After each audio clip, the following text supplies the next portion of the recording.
Well, it's a good evening from wherever you're watching us from. You're just in time for the 9 p.m. wrap live at our Orbit TV studios. I am your captain, Jesse Gitonga. Landing gears disengaged. Let's take off.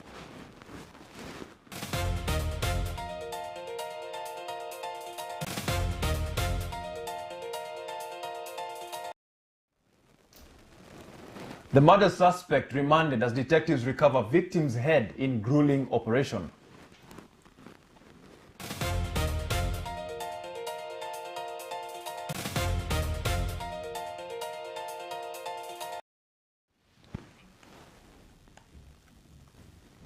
The High Court has dismissed a Rastafarian petition to allow the religious use of cannabis.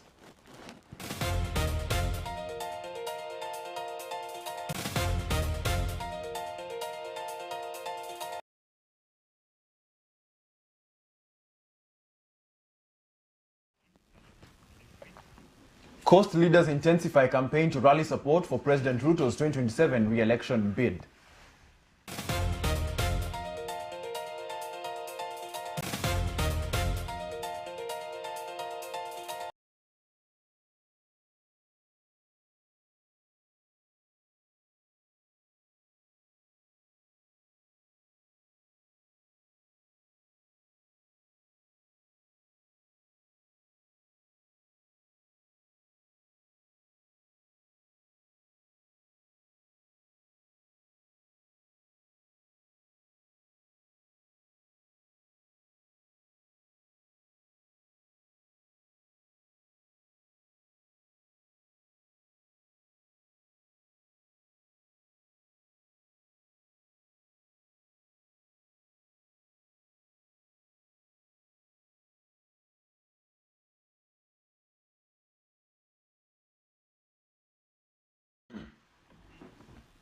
You can join in the coverage live throughout all social media platforms at Orbit TV Kenya, hashtag the 9 p.m. wrap.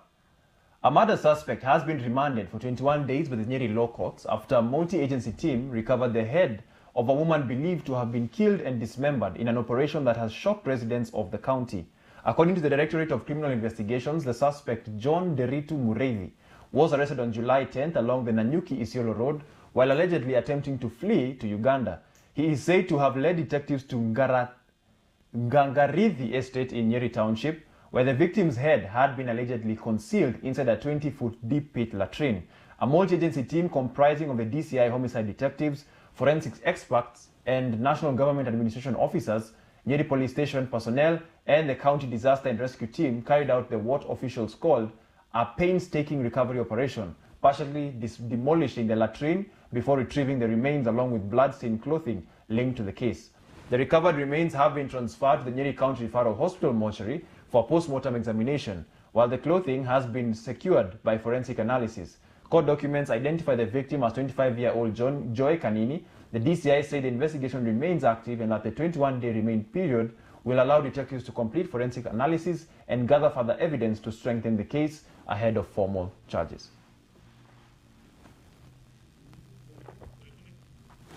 Well, the High Court has dismissed a petition by members of the Rastafarian community seeking to legalize the use of cannabis, commonly known as bang, for religious purposes.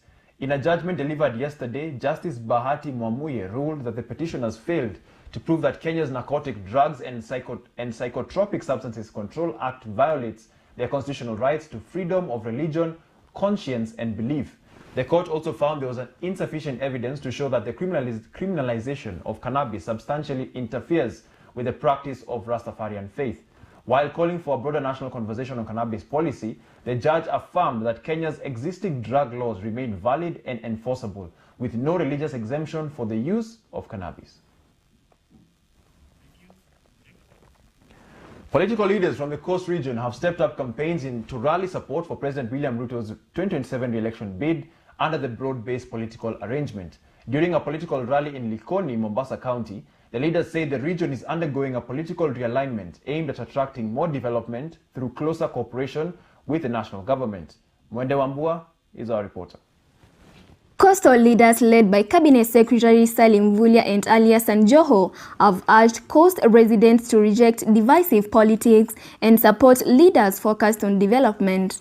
Speaking at a rally in Likoni, these leaders said the coast region is embracing a new political direction under the broad-based government to strengthen cooperation with President William Ruto's administration ahead of the 2027 general election. Ni William Samoei, aendelee asiendelee? Aendelee asiendelee? Kwanza William Ruto amelete usawa wa maendeleo. William Ruto amelete umoja wa wananchi wa Kenya. The leaders said the region stands to benefit more through a closer collaboration with the national government. They highlighted ongoing projects including a 3.3 billion shillings project for fishermen and women's groups, 2.7 billion shillings for the Shimoni Port project, 1.8 billion shillings for the Maritime Training Institute, and 16.6 billion shillings for water infrastructure in Mombasa.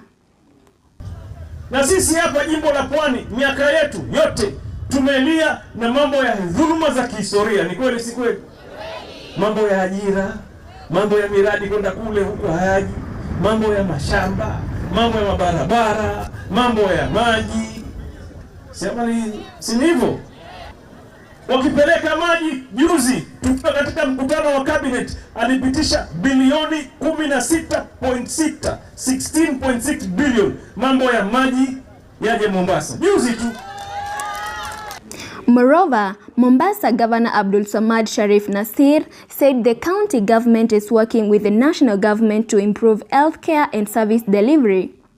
He cited the employment of community healthcare workers, expanded access to healthcare through the Social Health Authority, and plans to complete a level 4 maternity hospital in Likoni.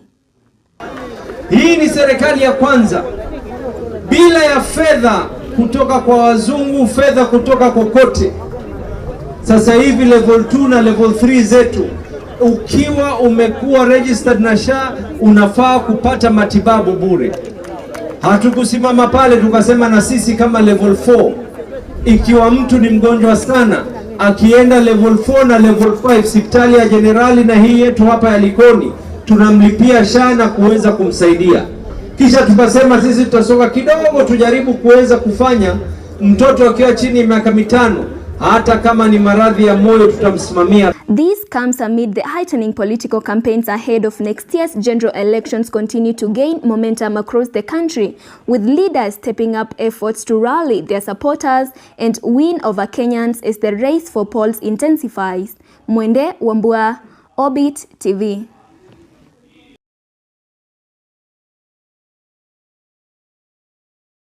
Party is preparing for grassroots popularization tour in Mombasa County as Deputy Party Leader Fred Matiang'i continues efforts to consolidate his political base ahead of the 2027 general election.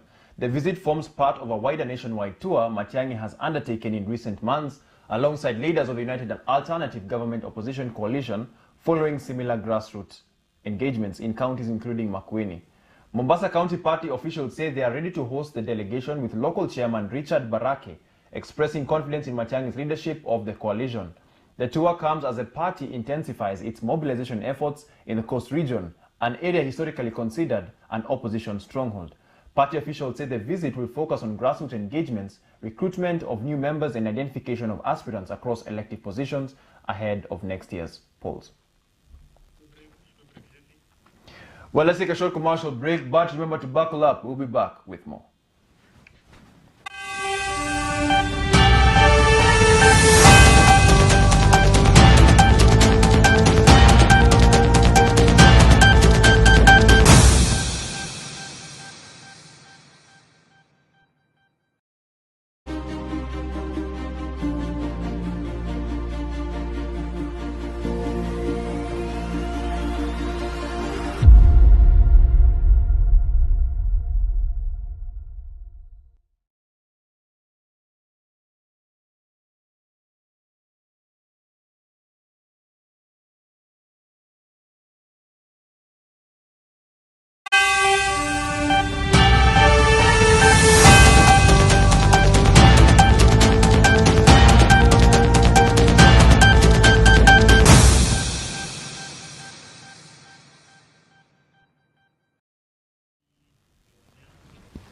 Welcome back. Also, do remember to follow me on the Jesse Tosh or across all social media platforms. Let's go to the next story. Ugenya Member of Parliament David Ochieng has dismissed calls by ODM leader Dr. Oburu Odinga for him to return to the party if he intends to contest for the Siaya governorship. Speaking during a tour of Jem constituency, Ochieng has said that he has the ability and competence to win the seat without the endorsement of ODM or any political leader. He further called for free and fair political competition across Nyanza, saying voters should be allowed to choose their leaders without party interference or political negotiations. I believe that I have the capacity, the ability, and the competence. I don't need any party. I don't need no ODM. I don't need no Oburu or nobody. I just need the people who are here with me today. The only best hope, our best hope as a county, our best hope as a community, without Raila, is to ensure that our counties are run by competent people. And that's why I want to ask everyone who is concerned that let people in Luo Nyanza compete properly for the seats available.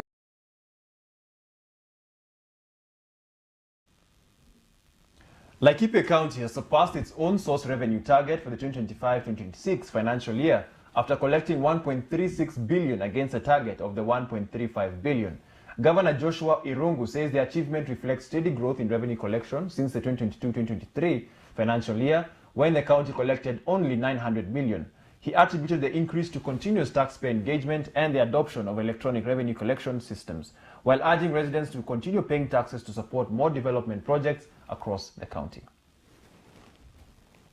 Mwaka ndio tuna celebrate kwa sababu hata ile target tulikuwa tumeweka kwa budget yetu ya 1.35 billion Kenya shillings tumeweza kusurpass au tumeweza kuzidi kwenda mbele au juu ya ile target yetu, na kwa hivyo mwaka huu tumeweza kufikisha 1.36 billion. Kwa hivyo tumeongezea na 15 million. Health ndio imeongoza na jia kubwa sana. Nazi ukisikia vile zile investments zimefanywa.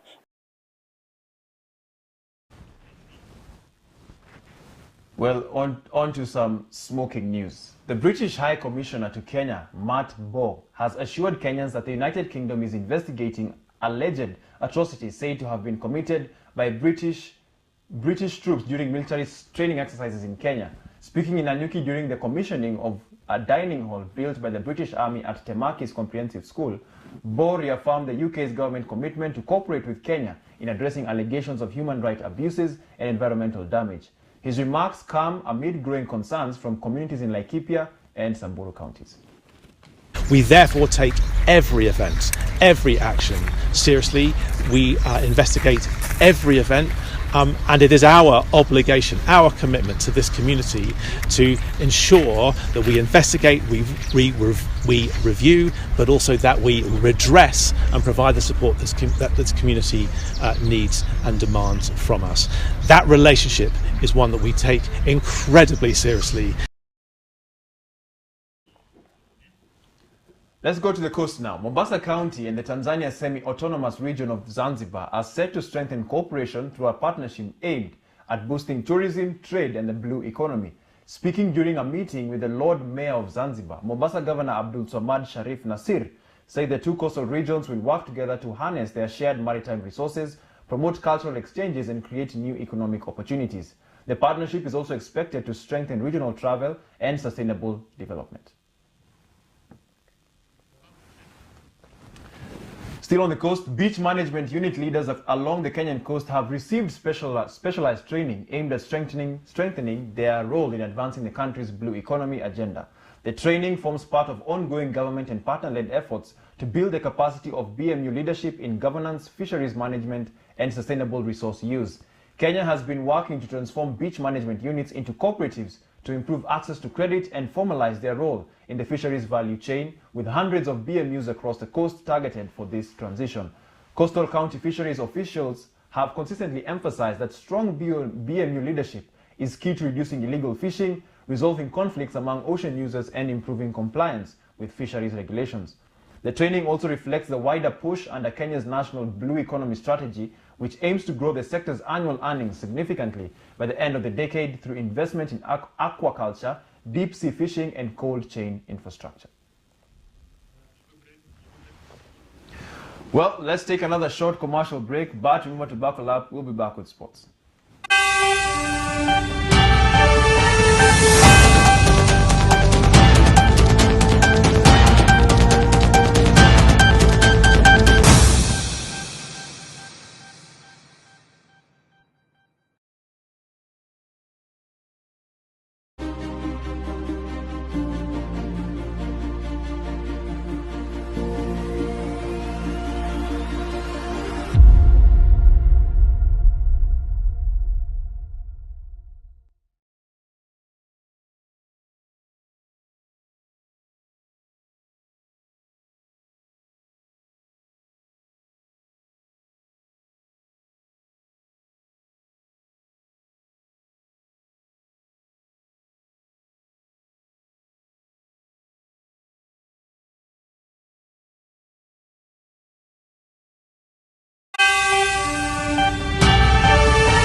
Well, welcome back. I'm getting a message from my director. We're heading to sports, and he's a France fan, and he said I avoid talking about the France loss. Anyway, shout out to all the France fans out there. AFC Leopards left State House on Wednesday with a major boost from President William Ruto to pledge to raise their annual sponsorship from 75 million to 100 million, 10 million in direct support split between player bonuses and new signings, and a commitment to fund a modern training ground after the club secured a 15-year lease on a facility. Ruto also challenged Ingwe to go all the way and win the FKF Premier League title, promising further reward if they do. Still on sports, Harambee Starlets head coach Beldine Odemba has urged President William Ruto to pursue hosting rights for the 2028 Women's Africa Cup of Nations, even before her side has kicked a ball at this year's tournament in Morocco. Speaking during the official flag-off ceremony at State House on Tuesday, Odemba argued that Kenya's infrastructure investment ahead of the hosting of the 2027 Africa Cup of Nations would leave the country well-placed to stage another major continental tournament the following year. She made the appeal during a breakfast meeting attended by both the Harambee Starlets and Junior Starlets ahead of their respective departures. President Ruto did not directly respond to the request, but reaffirmed government commitment to investing in sporting infrastructure and capacity building. Odemba's appeal comes as the Starlets prepare for only their second ever WAFCON appearance, returning to the tournament for the first time since a difficult debut in 2016, when they lost all 3 group matches.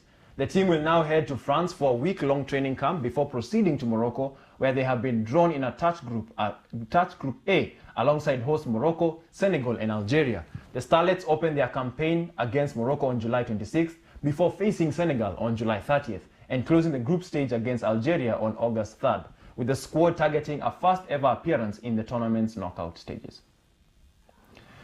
Well, we have arrived at our destination. Hope you enjoyed the flight. I have been your one and only Captain Jesse Gitonga. Thank you for tuning in. Have a good night. Oh, and don't forget, I know, and for the France fans, God be with you guys.